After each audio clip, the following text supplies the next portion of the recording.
Bismillahirrahmanirrahim. Assalamualaikum warahmatullahi wabarakatuh. Selamat datang di video perkuliahan analisis numerik. Pada video kali ini kita akan membahas tentang metode bagi dua atau bisection.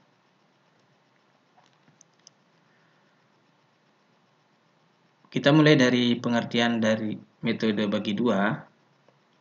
Apa itu metode bagi dua?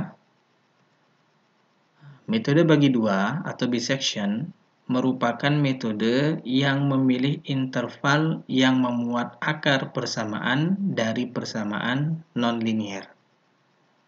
Atau kita nanti dengan menggunakan metode ini mencari suatu akar penyelesaian dari interval yang sudah kita tentukan. Ya.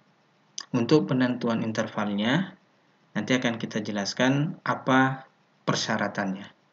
Nah, tapi gambaran umum bagaimana kita melakukan metode bagi dua atau menjalankan metode bagi dua.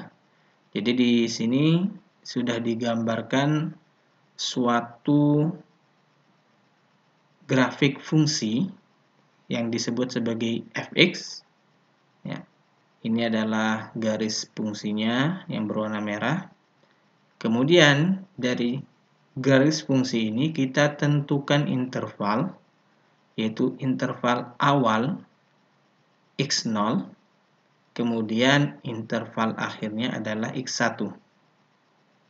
Nah, setelah kita menentukan interval, kemudian interval x0 dan x1 kita bagi dua, sehingga nanti kita akan peroleh nilai titik tengah yang kita sebut sebagai x2.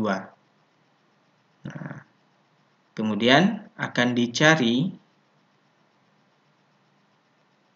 manakah letak akar persamaan berikutnya antara x0 sampai x2 dan x2 sampai x1. Nah, setelah kita peroleh, nanti akan dilanjutkan lagi untuk mencari titik berikutnya, yaitu titik x3. Di mana x3 ini diperoleh dari pembagian 2 antara x1 dengan x2. Nah, untuk lebih jelasnya, bagaimana algoritmanya digambarkan seperti berikut. Jadi yang pertama, yang harus kita lakukan adalah memilih sembarang x1 dan x2 yang akan dijadikan sebagai interval. Akan tetapi pemilihannya ini tentunya harus sedemikian sehingga hasil dari fx1 dikalikan fx2 itu harus lebih kecil dari 0. Jadi titik x1 dan titik x2 yang kita tentukan setelah dimasukkan ke dalam fungsi, ya, fungsi yang kita miliki yaitu fx, yang kita masukkan nilai x1 dan x2, nanti hasil dari titik x1 dan x2 jika kita kalikan keduanya maka harus lebih kecil dari 0 atau negatif. Ya. Mengapa demikian? Karena memang untuk menentukan suatu titik akar persamaan atau suatu akar persamaan itu selalu berada pada rentang negatif, yang bernilai negatif. Nah, jadi ini untuk algoritma nomor 1. Kemudian, setelah kita memilih sembarang titik x1 dan x2, maka kita lanjutkan untuk mencari x-root-nya atau titik tengahnya, xr kita sebut di sini. Di mana rumusnya gampang sekali, yaitu xr sama dengan x1 ditambah x2 dibagi 2. Ya, jadi itu dia bagi 2. Jumlahkan, kemudian bagi 2. Nah, setelah kita peroleh nilai XR-nya, maka kemudian kita masukkan ke dalam fungsi yang kita miliki untuk menentukan nilai Fxr-nya. Setelah memperoleh nilai Fxr, maka kita akan memeriksa apakah nanti nilai Fxr ini dapat memenuhi kondisi Fxr dikali Fx2 lebih kecil dari 0 atau Fxr dikali Fx1 lebih kecil dari 0. Jadi di sini menggunakan logika atau, artinya salah satu bisa kita gunakan, baik Fxr dikali Fx2 atau Fxr dikali Fx1. Nah, jika sudah kita kalikan, maka jika kita memperoleh nilai Fxr dikali Fx2 lebih kecil dari 0, ganti X1 dengan XR. Ya. Jadi titik X1 yang tadi kita tentukan di awal secara sembarang itu diganti dengan nilai titik tengah yang kita peroleh jika memenuhi kondisi ini, yaitu Fxr dikali Fx2 lebih kecil dari 0. Nah, sementara jika Fxr dikali Fx1 lebih kecil dari 0, maka yang kita ganti adalah X2-nya. Ya. Jadi perhatikan kondisi ini, ya, kondisi di atas ini nanti akan kita gunakan untuk menggantikan titik awal atau titik akhir. Ya, titik awal atau titik akhir yang baru. Untuk nanti kita cari nilai akar dari fungsi yang kita miliki. Nah, ketika kita sudah mencapai langkah ketiga, maka ulangi langkah 1 sampai 3. Artinya kita akan mengulangi langkah-langkah 1, 2, 3 ini sampai kriteria kita terpenuhi. Yaitu bisa jadi 1 kriterianya adalah iterasi, atau 2 kriterianya adalah nilai ketelitian atau nilai error. Ya. Baik, untuk lebih jelasnya mungkin kita bisa masuk ke dalam contoh. Di sini kita memiliki contoh. Carilah akar dari suatu fungsi fx sama dengan x pangkat 3 tambah 4x kuadrat dikurangi 10. Nah, pada interval 1,2 dengan toleransi kesalahan atau error sebesar 0,001. Jadi di sini kita memiliki fungsi, ya, x pangkat 3 tambah 4x kuadrat min 10 sama dengan 0 dengan intervalnya 1,2 dan dibatasi oleh toleransi kesalahan atau error sebesar 0,01. Nah, kita menggunakan error di sini. Nah, tentunya di sini yang jadi pertanyaan kita adalah intervalnya 1,2 apakah sudah memenuhi, seperti itu kan? Nah, jadi kita tentukan. Nah, pada iterasi pertama kita pilih dulu nilai titik awalnya, itu sudah ditentukan pada soal tadi, x1 sama dengan 1 dan x2 sama dengan 2. Ya. Kemudian dari nilai x1 dan x2 ini kita bisa menentukan nilai f1 dan f2, di mana nilai f1, ya, kita masukkan ke dalam fungsi x pangkat 3 tambah 4x kuadrat minus 10. Ya, jadi berubah menjadi 1 pangkat 3 ditambah 4 dikali 1 pangkat 2 dikurangi 10 sama dengan minus 5. Sementara untuk f2 dengan cara yang sama kita peroleh hasilnya 14. Jadi kalau kita balik lagi ke algoritma pertama tadi, bahwasanya pemilihan interval itu harus lebih kecil dari 0 atau sama dengan minus, maka ini sudah memenuhi. Ya. Karena minus 5 dikali 14 sama dengan, tentunya hasilnya minus. Ya. Nah, kemudian setelah itu, ya, kita tentukan titik tengahnya. Untuk titik tengahnya tadi adalah dengan menambahkan batas interval bawah dengan batas interval atas, yaitu 1 ditambah 2 dibagi 2. Sekali lagi, 1 ditambah 2 dibagi 2, maka diperoleh nilai titik tengahnya adalah 1,5. Nah, nilai 1,5 ini kemudian kita tentukan titik fungsinya, nilai fungsinya berapa. Ya, ke dalam fungsi kita masukkan dalam fungsi.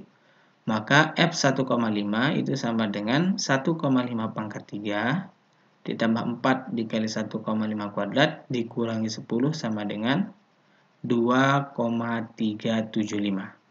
Jadi diperoleh untuk F1,5-nya adalah 2,375. Nah, nilai F1,5 ini kemudian kita kalikan ya dengan F1 atau F2. Nah, pada contoh di sini kita menggunakan F1. Ya, kita kalikan dengan F1. Nah, jadi F1 dikali F1,5 apakah lebih kecil dari 0? Kita lihat F1 nilainya adalah minus 5. Kemudian F1,5 itu nilai akhirnya adalah 2,375. Otomatis jika kita kalikan akan memperoleh nilai yang lebih kecil dari 0. Maka ya, nilai X2-nya yang diubah.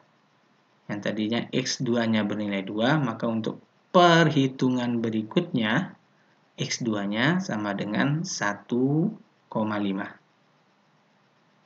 Nah, kemudian karena di sini kita menggunakan toleransi kesalahan sama dengan 0,01, maka kita mencari error. Nah, untuk menentukan errornya di sini kita menggunakan titik yang kita peroleh, titik tengahnya. Kemudian kita kurangi dengan titik yang paling dekat dengannya. Ya. Jadi 1,5 dikurangi 1 sama dengan 0,5. Atau sebenarnya memang ada banyak cara ya, banyak cara untuk menentukan error ini. Tapi untuk di tutorial ini kita menggunakan cara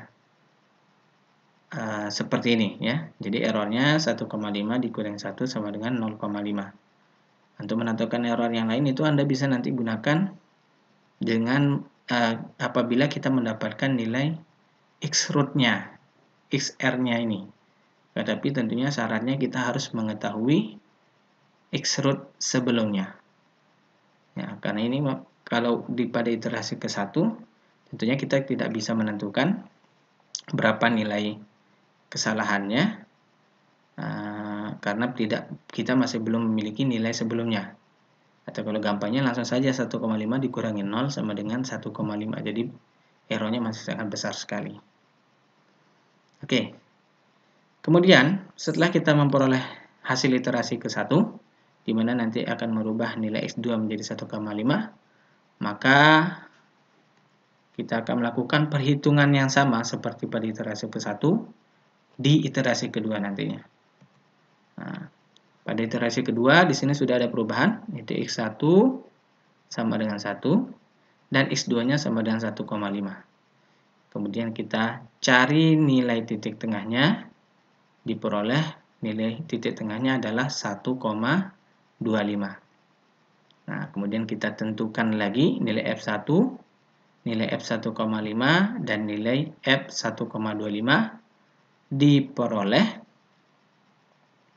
F1 minus 5, F1,5 2,375, dan F1,25 diperoleh minus 1,79688. Maka otomatis jika kita perhatikan nilai F1,25 atau yang titik tengahnya atau XR-nya itu bertanda minus, otomatis kita langsung kalikan saja dengan F1,5. Maka diperoleh di sini F1,5 dikali F1,25 pasti sudah lebih kecil dari 0. Maka yang kita ganti adalah nilai X1-nya. Ya, yang kita ganti adalah nilai X1. Nah, kemudian kita hitung errornya. Ya, error antara 1,5 dikurangi dengan 1,25, maka diperoleh error pada iterasi kedua adalah 0,25. Nah, kemudian pada iterasi ketiga nanti kita mengganti nilai X1 dengan 1,25. Maka dengan cara yang sama ya, kita peroleh X1 1,25, X2 1,5, dan XR-nya adalah penjumlahan dari X1 dan X2 yang baru dibagi 2, diperoleh 1,375. Kemudian kita masukkan lagi untuk mencari F1,25, F1,5, dan F1,375. Nah, dapat kita perhatikan di sini bahwasanya nilai root-nya untuk F1,375 itu positif. Maka kita kalikan saja dengan yang bernilai negatif. Sehingga di sini F1,375 dikalikan dengan F1,25 tentunya akan lebih kecil dari 0. Maka yang diganti pada iterasi berikutnya adalah titik X2. Kemudian jika kita hitung nilai errornya, di sini 1,375 dikurangi 1,25 sama dengan 0,125. Nah, tentunya karena errornya ini masih sangat besar, kita lanjutkan lagi perhitungan kita ke iterasi berikutnya, itu iterasi keempat, dengan menggunakan nilai X1 1,25 dan X2-nya 1,375. Kemudian kita cari nilai XR-nya. Nilai XR-nya itu diperoleh 1,3125. Nah, kemudian kita masukkan nilai Fx1, Fx2, dan Fxr. Diperoleh untuk Fx1 minus 1,7969. Fx2 diperoleh 0,1621 dan Fx3 diperoleh minus 0,84839. Nah, tentunya di sini kita bisa lihat dari hasilnya bahwasanya kita langsung mengecek ya, atau mengalihkan antara Fx 1,375 dengan Fx 1,3125. Sehingga kondisi ini lebih kecil dari 0, maka pada iterasi berikutnya nilai X1 yang berubah menjadi 1,3125.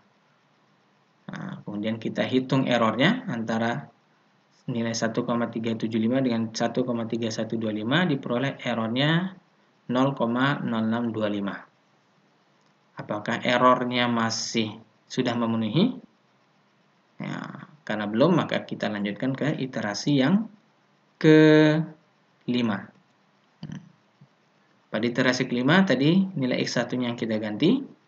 Maka di sini X1-nya sama dengan 1,3125, X2-nya sama dengan 1,375. Kemudian kita cari XR-nya dengan menambahkan X1 dengan X2 dibagi 2 sama dengan 1,34375. Kemudian kita cari nilai Fx1, Fx2, dan Fxr. Diperoleh masing-masing Fx1 itu minus 0,8484, Fx2 sama dengan 0,1621, dan Fxr itu sama dengan minus 0,35098. Sehingga di sini langsung saja kita bisa cek atau mengalihkan antara Fx2 dengan Fxr.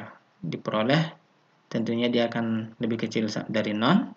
Maka pada proses berikutnya yang kita ganti adalah X1-nya menjadi 1,34375. Kemudian kita tentukan nilai errornya. Nah, nilai errornya di sini kita peroleh sama dengan 0,03125. Sudah semakin kecil.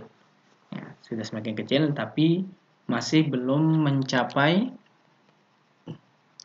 nilai error yang kita tentukan, yaitu 0,001. Maka berlanjut ke iterasi ke-6. Nah, pada iterasi ke-6, kita tadi mengganti nilai X1, kemudian X2-nya tetap. Kemudian kita cari nilai XR-nya, kita peroleh 1,35938. Setelah itu kita cari lagi nilai Fx1, Fx2, dan Fx3. diperoleh untuk fx1 minus 0,351, fx2 0,1621, dan fx3 minus 0,09641. Nah, tentunya dari sini kita sudah bisa lihat bahwasanya fx-nya kita kalikan dengan fx2 lagi. Ya, sehingga tentunya yang berubah pada proses iterasi berikutnya adalah nilai x1. Ya, dengan nilai 1,35938, nilai root XR tadi. Nah, kemudian nilai errornya itu kita peroleh semakin kecil. Nah, sudah semakin mendekati yaitu 0,01563. Tapi masih belum memenuhi. Maka kita akan lanjutkan ke iterasi ke-7.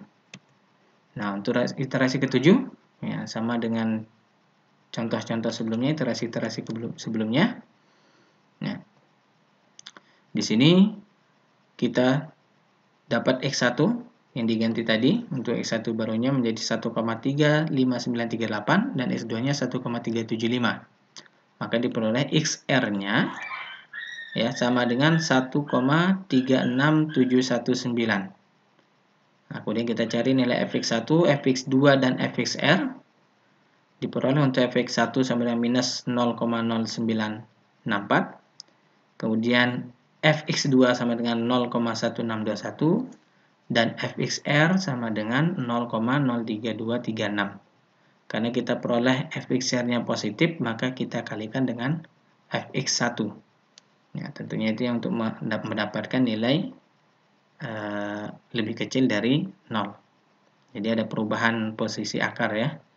Nah, sehingga pada proses berikutnya nanti X2-nya yang berubah menjadi 1,36719 atau nilai akar yang kita peroleh ini.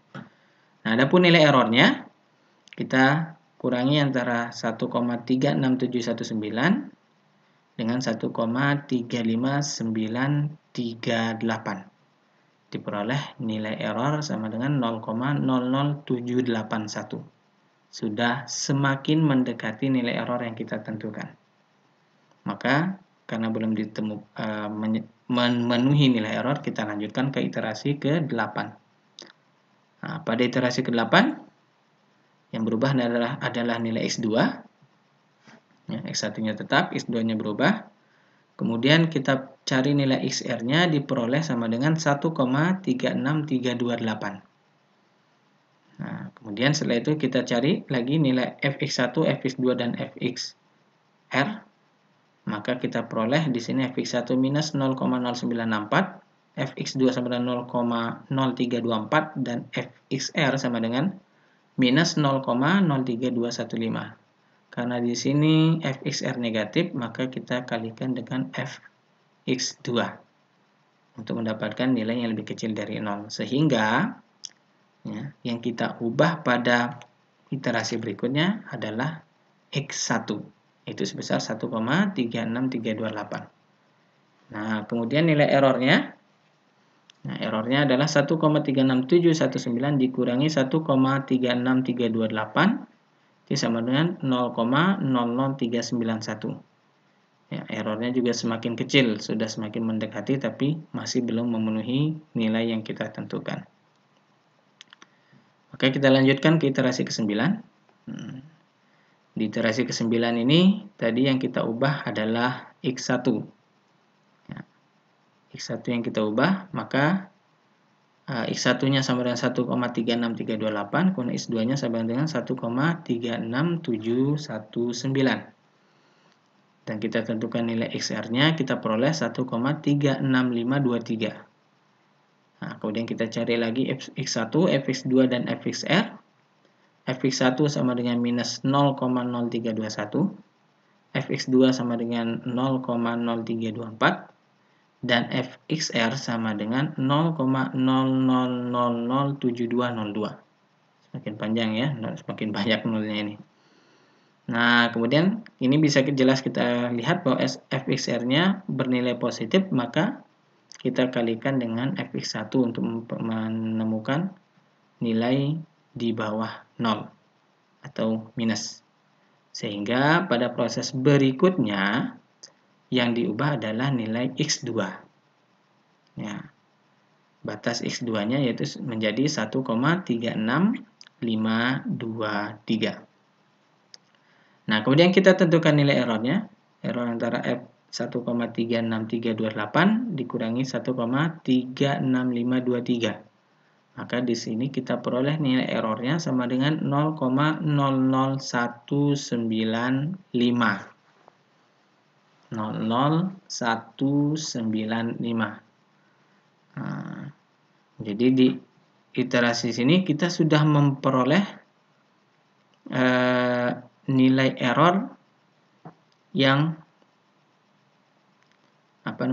memenuhi ya. Nah, yang memenuhi. Tapi biasanya error yang paling baik itu adalah ketika nilai errornya itu ada di bawah nilai yang kita tentukan tadi, yaitu 0,01. Sehingga di sini bisa kita lanjutkan lagi untuk iterasi terakhir, yaitu iterasi ke-10 dengan mengganti X2 menjadi 1,36529. Nah, maka diperoleh yang terakhir ini XR-nya itu sama dengan 1,36426. Ya. Dan jika kita masukkan ke dalam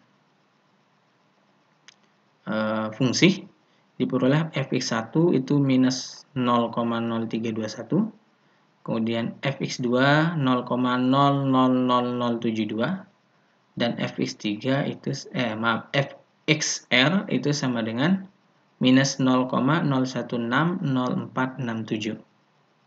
Nah, maka otomatis jika kita akan melanjutkan ke iterasi berikutnya, itu kita mengecek antara fxr dengan fx2 untuk nilai yang lebih kecil dari nolnya.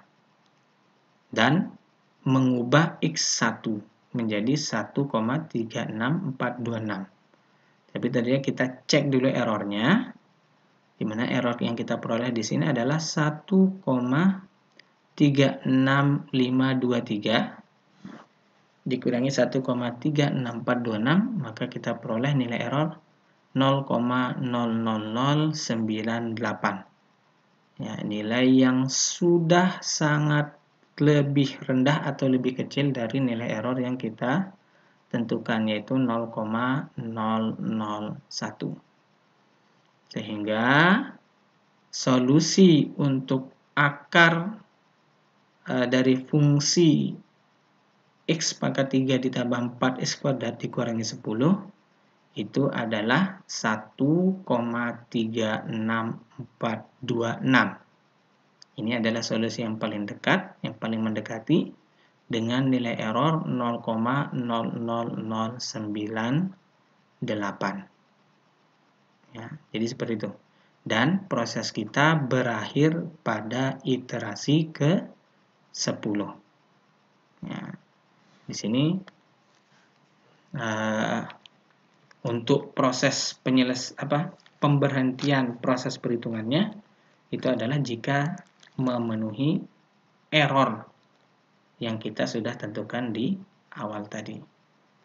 Ya, jadi seperti itu. Memang benar-benar langkah yang panjang, tapi memang harus kita tempuh ya, untuk mendapatkan nilai titik akarnya ya. Baik.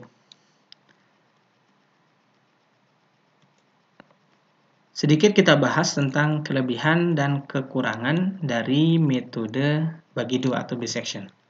Jadi, metode bisection ini memiliki kelebihan. Yang pertama, itu adalah proses perhitungannya sederhana. Ya, karena tadi kita masukkan dia ke dalam fungsi, nilai fungsi, kemudian untuk XR-nya itu kita cukup menambahkan antara dua nilai interval yang kita miliki, kemudian kita bagi dua untuk mendapatkan nilai titik tengah. Nah, jadi perhitungannya seperti itu. Nah, kemudian kelebihan yang kedua adalah dia akan selalu mendapatkan solusi yang konvergen atau konvergen.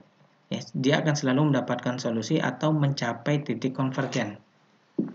Artinya kalau kita menggunakan metode ini pasti akan mendapatkan solusi. Bisa kita lihat dari proses perhitungan kita tadi sebelumnya, di mana nilai errornya itu yang dari awal ya, dari besar nilainya kemudian semakin kecil dan mencapai nilai toleransi yang kita sudah tentukan. Ya. Nah, adapun kekurangannya, ya, pertama adalah proses perhitungannya sangat lama. Ya, dimana kita lihat iterasinya tadi itu sampai 10. Ya, sampai 10 kali.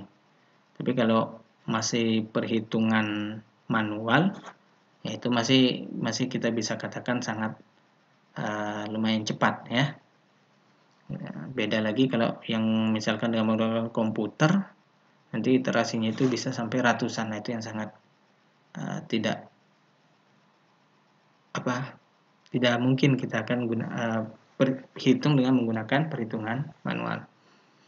Nah, ini dia kekurangan dari metode biseksi yang pertama, yaitu proses perhitungannya sangat lama. Dan kekurangan yang kedua, akan terjadi kemungkinan-kemungkinan, yaitu contoh pertama, jumlah akarnya bisa lebih dari 1. Ya, jumlah akar lebih dari 1, banyaknya akar ganjil. Artinya di dalam satu rank yang kita sudah tentukan tadi, nilai akarnya, akar yang kita peroleh itu lebih dari 1. Dia lebih dari 1. Nah, kemudian akan ada terjadi akar ganda. Mungkin bisa terjadi menemukan akar ganda. Nah, ini sedikit ambigu ya. Akar lebih dari 1, akar ganda. Akar ganda juga lebih dari 1. Ya, bedanya antara yang pertama dengan yang kedua, akar ganda artinya nilai yang kita peroleh itu sama. Ya, misalkan X minus 3 kali X minus 3. Nah, otomatis di situ akarnya sama-sama mendapatkan nilai sama dengan 3. Nah, itu di akar ganda. Jadi bedanya, kalau jumlah akar yang lebih dari 1 ini, itu nilainya berbeda. Sementara untuk akar ganda, nilainya sama. Lebih dari 1 dan nilainya sama. Nah, tapi dan tidak ada beda tanda. Ya, kadang sama-sama negatif, kadang sama-sama positif. Kemudian akan memperoleh suatu nilai akar semu. Atau ini untuk kasus singularitas. Ya, jadi di situ akar semu, akar yang tidak pasti. Ya, karena memang untuk fungsinya terjadi kejadian singularitas. Nah, ini dia adalah beberapa kelebihan dan kekurangan dari metode bisection. Baik, mungkin hanya ini yang bisa kita bahas pada video tutorial tentang metode bagi dua atau bisection. Semoga video ini bermanfaat. Terima kasih atas perhatiannya.